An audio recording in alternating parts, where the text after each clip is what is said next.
Hi everyone, welcome back to another video from Apps Academy. Today in this video, we are going to be learning how to change Slack app icon.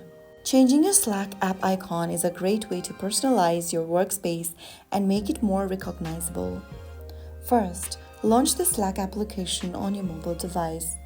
Now, once you're in the home page, go ahead and tap on your profile picture at the top right corner. Now click on Preferences.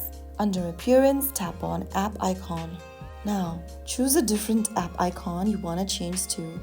Once done, click on OK and go back to the app drawer. You will now see the Slack application's app icon changed. So that's how easy it is. If you found the video helpful, don't forget to like, share and subscribe. I will be back again in the next video. Thank you for watching.